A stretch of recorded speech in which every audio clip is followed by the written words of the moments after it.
반갑습니다. 영봉남입니다. 나스닥에서 코인베이스에 상장할 만한 코인 리스트를 발표하였습니다. 나스닥에서 말하고자 하는 바가 무엇인지, 그리고 어떤 코인을 관심있게 봐야 될지 설명드리겠습니다. 일단 솔라나를 기본 전제로 깔고 갑니다. 일단 솔라나 같은 경우에는 최근에 해킹 사건이 많이 일어나기도 했지만 부정할 수 없는 사실은 NFT 플랫폼으로서 확실하게 자리 잡음을 하였다고 그렇게 볼 수 있습니다. 솔라나의 프로젝트는 여러 투자 유치를 받으면서 끝도 없는 성장을 보여주었으며 여러 번의 악재가 쌓이면서 현재 가격대까지 내려온 모습입니다. 솔라나 프로젝트는 이더리움 같은 느낌으로 이미 많은 커뮤니티 파워를 가지고 있기 때문에 장기 투자를 해봐도 나쁘지 않은 종목입니다. 솔라나는 확실히 확장성과 가스 비용이 낮음으로써 이더리움 생태계의 점유율을 훔칠 수 있었으며 NFT 계열에서 강세를 들이밀고 있긴 합니다만 해킹으로 인해 솔라나의 강점이 훼손된다면 무용지물이라고 생각하는 한 사람입니다. 그리고 솔라나는 조금 쉬었다 가지 않을까라고 나스닥은 언급합니다. 상장 가능성이 있는 코인 3가지입니다. 첫 번째는 오디우스, 두 번째는 스타아틀라스, 세 번째는 세럼이 있습니다. 오디우스는 제가 여러분들께 설명드린 바가 있습니다. 음악 시장에서 멜론, 지니뮤직 같은 기업들이 거의 저작권료를 독식하고 있는 구조이며 아티스트들에게 실질적으로 떨어지는 비용은 정말 얼마 되지 않습니다. 더 자세한 내용은 영상 위에 박스 클릭해주시면 됩니다. 오디우스는 코인으로 후원이 가능하며 우리는 노래를 무료로 들을 수 있고 추가적인 기능을 위해 지불을 하면 됩니다.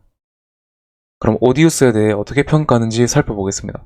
음악을 만드는 아티스트와 소비하는 사용자 모두에게 최고의 이점을 제공하는 것은 합리적입니다.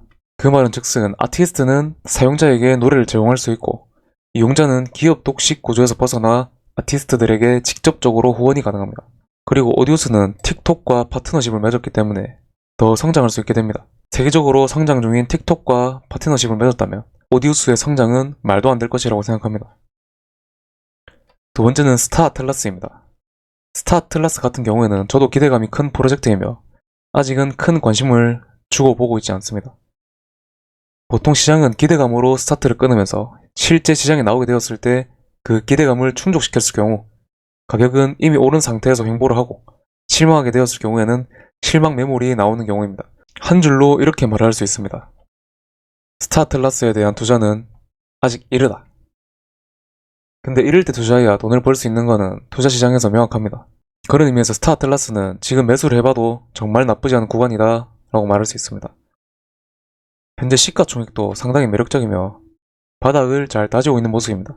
투자 전에 물량이 현재 어느 정도 불렸는지, 앞으로 불릴 물량은 언제 어느 정도가 있는지 정도는 체크하시고 나아가는 방향이 확실한지 그런 정도를 체킹하면서 투자하시는 것을 권장드립니다. 만간에 저도 조사를 한번 해보고 여러분들께 소개시켜드리는 영상을 한번 제작해보겠습니다.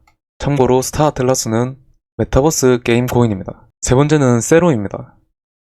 유일하게 업비트 워너마켓에 상장되어 있는 코인이며 세럼은 솔라나 기반 탈중앙화 거래소입니다.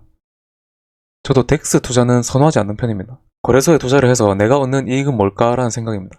하지만 다른 덱스와 비교를 해서 기대 수익을 가지고 투자를 할 수 있는 방법은 있습니다. 일단 나스닥에서 언급하는 세럼에 대해 한번 살펴봅시다. 현재 세럼은 세계에서 6번째로 큰 덱스입니다. 지난 24시간 동안 5억 달러 이상의 거래가 세럼을 통해 흘러나오게 되었다고 합니다. 그렇게 치면은 이제 이 표는 그렇게 신뢰감을 줄 수는 없습니다. 제가 확인을 해보았는데 24시간 기준은 4위 정도 하고 있고 24시간 기준으로 세계 순위를 매기기에는 조금 이른 감이 있지 않나 그렇게 생각합니다. 일단 탈중앙화 거래소는 이런 식으로 접근하면 좋습니다. 세럼의 시가총액이 약 4천억 원 가량 합니다.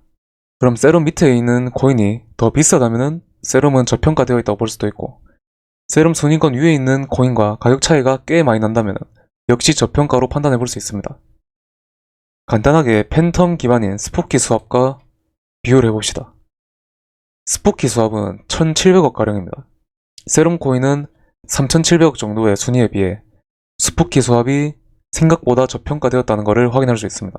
스푸키 수합의 거래소 코인이 가격이 많이 절하되어 있음을 확인하였고 다만 거래소 코인의 활용성을 제외한 측정이기 때문에 거래소 코인을 스테이킹을 함으로써 홀더들이 얻는 이익분을 완전히 제외하고 설명드렸습니다. 그 부분에 대해서는 추가적으로 찾아보시면서 매수를 결정하시는 게 좋아 보입니다. 지금까지 나스닥의 코인베이스 상장 코인 예측이었습니다. 모두 다 솔라나 기반의 코인인 것이 특징이며 나스닥은 솔라나를 매우 친화적인 모습으로 보고 있는 것 같고, 이로 인해 유추할 수 있는 점은 미국 사람들은 솔라나에 상당히 친화적일 가능성이 크다 입니다. 저는 오디우스, 스타 아틀라스 둘 다 좋게 보고 있는 프로젝트이기에 나스닥의 이런 글이 조금 반갑습니다. 영상 시청해주셔서 감사드립니다. 양모남이었습니다.